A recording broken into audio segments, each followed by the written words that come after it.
Halo pecinta manhwa, kali ini Mimin akan kembali melanjutkan cerita Killer Peter sang assassin legendaris yang kembali muda. Cerita sebelumnya diperlihatkan jati diri Judas sebagai sang dewa Kunlun. Sementara itu di ruang istirahat kantor pusat Glory di mana Raphael sedang menikmati waktu senggangnya. Di saat yang sama dia mendapatkan kabar jika sinyal dari para level B yang dikirim di pulau ujian satu persatu menghilang. Walau hal ini merugikan organisasi Glory, tapi Raphael telah menduga para level B itu hanyalah mangsa belaka. Kenyataan kematian para level B menunjukkan jika Peter benar-benar berada di sana dan hal ini berjalan sesuai rencana. Lalu dia meminta anak buahnya untuk membawa monitor di pulau itu karena Raphael ingin melihat wajah Peter secara langsung. Sementara itu kedua level D ini mencoba terus bergerak dengan melarikan diri agar lolos dari para killer level B. Hanya saja mereka terhentikan oleh sebuah tangan yang menembus pohon besar di dalam hutan. Sosok ini tertawa karena para serangga nampaknya sedang membiarkan para level B seperti dirinya. Hal ini mengejutkan mereka karena orang di depannya seharusnya berada di belakang mereka. Salah satu dari level D ini sangat ketakutan disebabkan mengetahui jati diri si level B yang menghadangnya. Dia pun memberitahu si topeng badut di sampingnya jika di dalam penjara Amerika yang merupakan tempat kriminal kejam berkumpul pernah terjadi sebuah insiden mengerikan. Tidak lama setelahnya para polisi khusus telah tiba di tempat kejadian, namun mereka hanya mendapati mayat para tahanan berserakan di lantai. Siapa sangka mereka semua dihabisi oleh Michiel yang saat itu sebagai penjaga penjara. Alasan Michiel menjadi penjaga tahanan bukanlah tanpa sebab, di mana dia hanya ingin bertarung dan menghabisi seseorang tanpa terseret ke dalam hukum. Setelah mendengar cerita itu si pria badut itu pun mulai ikut gemetar ketakutan. Tapi larut dalam ketakutan adalah tindakan percuma dan dia memutuskan berjuang untuk hidupnya. Pria ini merupakan killer level D yang berada di peringkat 321 dengan kode nama Joker, sekaligus memiliki keahlian dalam memainkan pisau. Michiel yang melihat lawannya menggunakan pisau cukup terkejut karena sebelum masuk semua senjata seharusnya telah disingkirkan. Joker tertawa karena menyembunyikan sesuatu juga merupakan keahliannya dan level B tanpa senjata pastinya takkan menakutkan. Ditambah dirinya yang telah berlatih di sepanjang hidupnya untuk menggunakan pisau sehingga kemenangan pasti menjadi miliknya. Lemparan itu cukup kuat untuk ukuran killer level D dan serangan ini sedikit menyulitkan Michiel. Walau targetnya bisa menghindar tapi Joker yakin jika hal itu takkan bertahan lama karena melempar pisau adalah keahliannya. Hanya saja dia merasakan adanya sesuatu yang tidak beres pada dirinya. Siapa sangka sebuah senjata telah melubangi perutnya, padahal dialah yang melakukan serangan. Dengan penuh kebingungan, Joker menanyakan bagaimana orang itu memiliki senjata. Lalu dia dikejutkan saat Michiel mengatakan jika semua orang memiliki senjata dalam tubuh mereka. Siapa sangka Michiel mencuri tulang manusia yang dihabisinya untuk dijadikan senjata. Hal ini menunjukkan jika Michiel adalah manusia yang sangat keji tanpa rasa kemanusiaan dalam dirinya. Michiel merasa pulau ini sangat menyenangkan dan dia harus mengambil tulang semua mangsanya untuk berburu di tempat berikutnya. Lalu dia merasakan kehadiran seseorang yang sedang bersembunyi dan hal itu membuatnya bersemangat karena bahan untuk senjatanya datang sendiri secara sukarela. Dia pun tertawa seakan telah kehilangan akalnya sambil meminta orang yang bersembunyi itu segera keluar. Siapa sangka orang itu adalah Peter dan dia keluar dengan wajah bosannya. Di sisi lain rekan Peter yang telah diselamatkan oleh Judas kini mengikutinya. Namun Judas sedikit bosan disebabkan Doggo bersaudara tidak ceria seperti biasanya di mana dia selalu mengajaknya berbicara. Lalu dia mendekati mereka sambil mengatakan jika mereka berdua pasti takut dengannya hingga bersikap seperti ini. Yuna yang melihat itu paham jika kedua rekannya selalu mengganggu Yudas, dan kini mereka seakan melihatnya sebagai hantu. Tapi hal itu tidaklah berlebihan dikarenakan Yudas mengurus seorang level B yang memegang pistol dengan sangat mudah sehingga orang awam takkan menyadari gerakan yang dilakukannya. Lalu sekarang dia melihat kekuatan seperti itu di dalam diri Yudas, meskipun masih misterius. Lalu Yudas sedikit penasaran keberadaan kesatria labu karena belum melihatnya. Beberapa saat kemudian perjalanan mereka teralihkan dengan seseorang yang tergeletak. Siapa sangka orang itu adalah milik yang merupakan level D peringkat pertama namun aslinya adalah killer rank B. Hanya dengan melihatnya Yuna yakin jika orang di hadapannya pastinya level B yang sedang menyamar. Anggapannya bukanlah tanpa sebab karena para peringkat B yang ditemuinya memiliki nomor tunggal di dada mereka. Jika ada orang yang mampu mengalahkannya, maka Yuna yakin sosok itu pastinya adalah Sonku. Dia menganggap semuanya akan menjadi gawat jika Yudas mengetahui pelakunya adalah Sonku karena dia tampaknya sangat ingin bertarung dengan orang kuat. Maka dari itu dia harus bertindak agar mereka berdua tidak pernah bertemu. Lalu Hyul menemukan seseorang dan yakin orang itu adalah pelakunya. Hal itu membuat Yuna panik karena sosok yang ditemui rekannya pasti adalah Sonku. Namun saat melihatnya Yuna hanya bisa tercengang. Semua itu disebabkan Sonku malah tergeletak bahkan mengalami luka di kepalanya. Yuna sulit percaya jika seseorang berhasil membuat Sonku yang selalu tak tersentuh menjadi seperti ini. Lalu Sonku memberitahu jika dirinya beruntung karena seseorang mengurus peringkat B itu kemudian pergi dan hal itu membuat Dokgo bersaudara berpikiran jika pelakunya adalah si kesatria labu. Dia berpikiran jika teknik tinju kesatria labu lah yang membuat kepala orang di depannya penyok.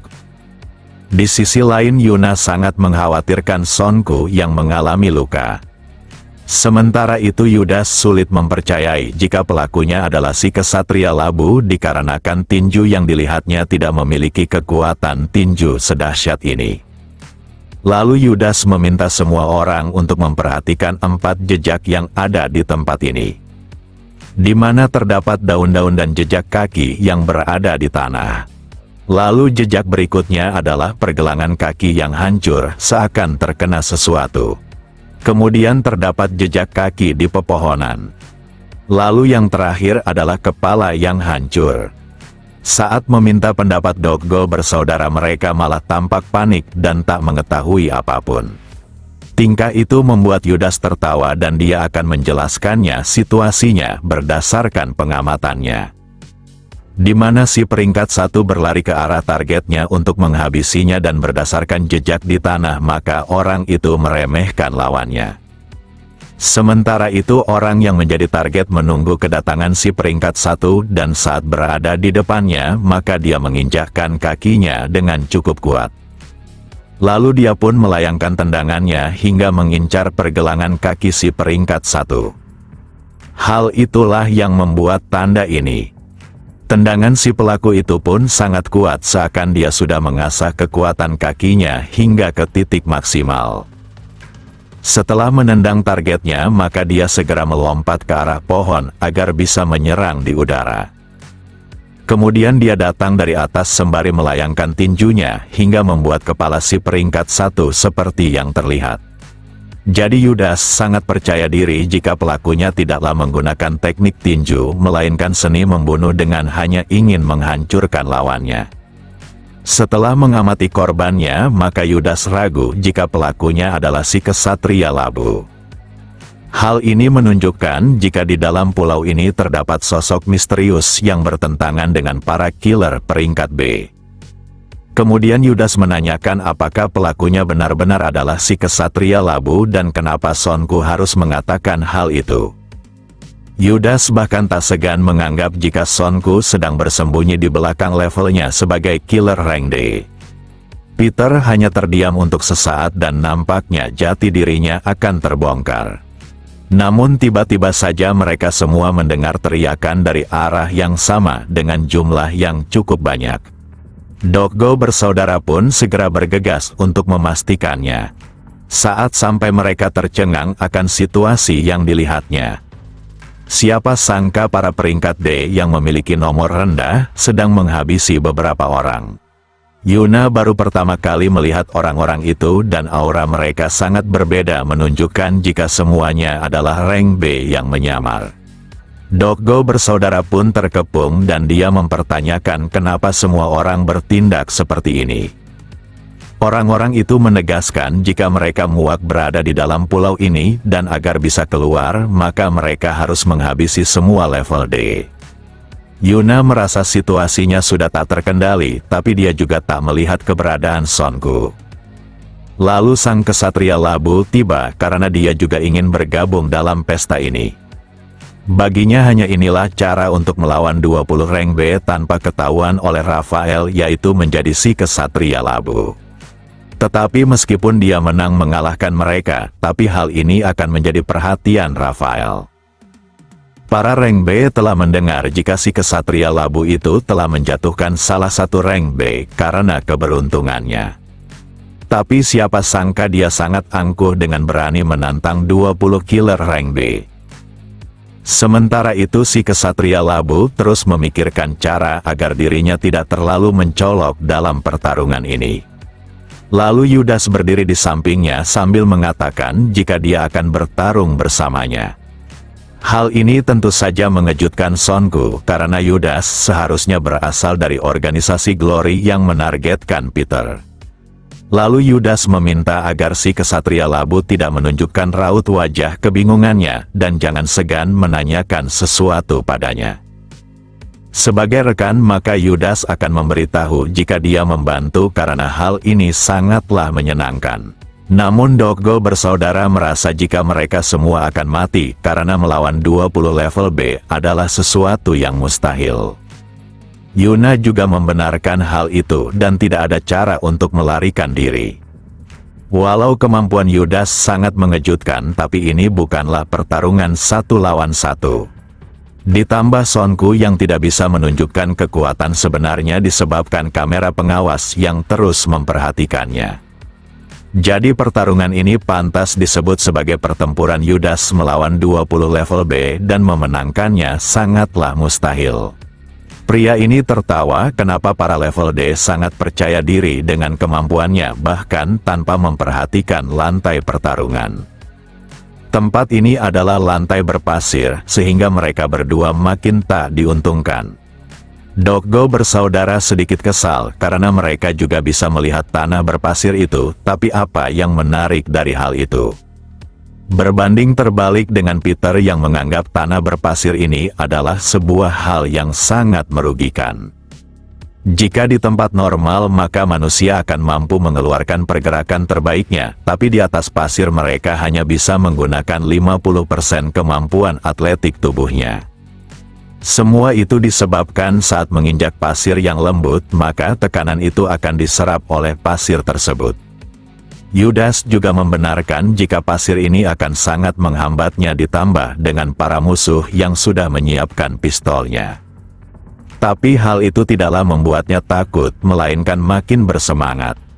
Pria ini tak menyangka jika dia akan menemukan level D yang tidak waras bahkan menganggap detik-detik kematiannya sangat menyenangkan. Lalu mereka semua pun mengarahkan pistolnya ke arah Yudas. Yuna merasa Yudas tak akan bisa berkutik ditambah di tempat ini tak ada yang bisa dijadikan pelindung seperti di hutan. Secepat apapun manusia maka mereka pastinya takkan bisa melebihi kecepatan peluru. Setidaknya hal itulah yang dipikirkan semua orang. Namun Yudas melakukan hal tak terduga dengan malah menyerang si kesatria labu. Tindakan itu membuat para level B tertawa karena mereka sangatlah lucu dengan berkhianat untuk bertahan hidup. Yuna juga tak mengerti kenapa Yudas malah menyerang Sonku. Tapi sebenarnya Yudas tidaklah seperti itu dan dia meminta Sonku untuk menguatkan kakinya di dalam pasir. Sonku pun melakukannya seperti yang diminta oleh Yudas. Siapa sangka Yudas berniat menjadikan Sonku sebagai pijakan. Pijakan itu sangat kuat hingga tubuhnya seakan diterbangkan dengan kecepatan tinggi. Yudas sangat kegirangan karena hal ini sangatlah menyenangkan. Dalam waktu singkat pemandangan yang sangat mengerikan mulai terjadi. Di mana para killer peringkat B dibantai menyedihkan dengan tubuh mereka yang dipatahkan. Jika pergerakan seseorang terbatasi karena menginjak pasir, maka Yudas memiliki solusinya. Di mana dia hanya perlu tidak menginjak pasir itu. Yudas memberikan kerusakan di setiap tubuh yang diserangnya sekaligus menjadikan mereka pijakan untuk bergerak. Setiap serangan itu setidaknya telah mematahkan tulang targetnya. Sementara itu Doggo bersaudara yang melihatnya hanya bisa tercengang akan situasi yang sulit dipahaminya. Peter yakin jika Yudas juga mencoba menguji dirinya karena pijakan yang dilakukannya normalnya takkan bisa diatasi oleh kekuatan biasa sehingga membuat tangannya bergetar. Tapi dia sepertinya tidak berniat menghabisi mereka semua dengan hanya mematahkan pergelangan tangannya. Lalu salah satu level B mencoba menargetkan Sonku yang dianggap lebih lemah. Meski salah satu pergelangan tangannya patah, tapi dia yakin mampu menghabisi targetnya. Sonku yakin jika Rafael pasti sedang menontonnya dan jika identitasnya terbongkar maka semuanya akan menjadi lebih rumit, jadi dia harus menang secara natural. Untuk menyempurnakan penyamarannya, maka Sonku membutuhkan seseorang untuk mengalihkan pandangan. Orang yang dimaksudnya adalah Doggo bersaudara dan mereka tampak ketakutan karena si kesatria labu malah membawa musuh ke arah mereka.